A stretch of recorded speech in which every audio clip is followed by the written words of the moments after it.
Yeah, I think one of my other favorite events that you covered on Hoonigan Autofocus is the Baja, and you're shooting from the helicopter. Hmm. Yeah, Yeah, that's it's really every time that happens, it's like a pinch me moment. Like I can't believe I'm actually doing this moment, and it's crazy that something like that exists. Really, it still is insane, and honestly, it's just a bunch of rich guys who love racing, and I'm cool with that because they could be spending their money on a lot stupider things. You right. know, I'm very, very lucky and very happy to be a part of that group. Yeah. They love racing so much, and it's so good for the economy, for Mexico, and it's just so good in general. It's just like a culture thing. Yeah, definitely. When you've got, a racetrack going by someone's house, I think you landed in somebody's backyard and stayed the night and have real Yeah. authentic Mexican food, and then wake up in the morning and just out the front yard, you're shooting cars going by the driveway. I don't think there's any other country that would allow that. Like Yeah. you're legitimately your driveway, your front. As soon as you pull out of your driveway, as soon as you pull out of your house, there's trophy trucks going by at 100 miles an hour. Yeah.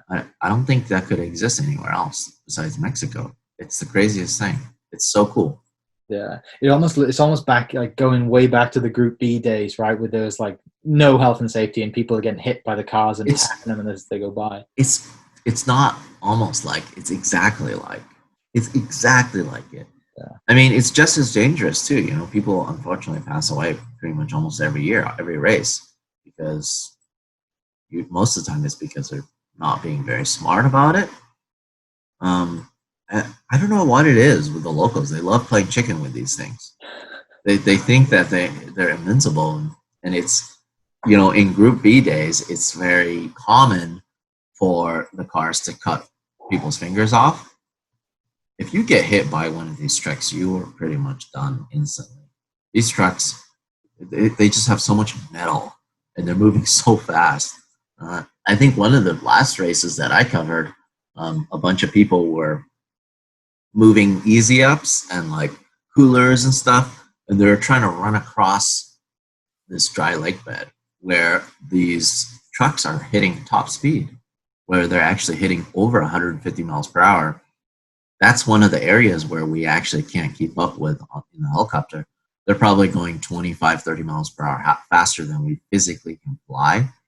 So, yeah, I think somebody got hit as they were trying to go across the lake bed. But it just, part of it is just, you just kind of have to figure out your risk, how Yeah. much you want to risk.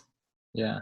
It's nuts. I think one of my favorite photos from that is like the guy who's on the motorcycle and it's the sun's setting down. I think there may be another helicopter in the shot or something. Like that's Oh, yeah, yeah, yeah. really cool. Yeah, it's just one of those moments. My buddy Dave, who flies for me, he said on the radio the first time I flew with him in Baja, and we were on the beach. So we were underneath the car. We were flying over the ocean, and I look up almost through the blades, and I see a car on the cliff above us.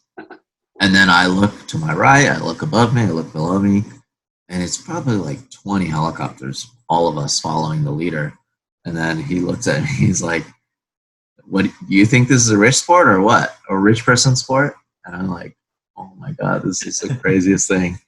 And Yeah. yeah, since then, that's like the moment. I feel like it's never going to be beat. Yeah.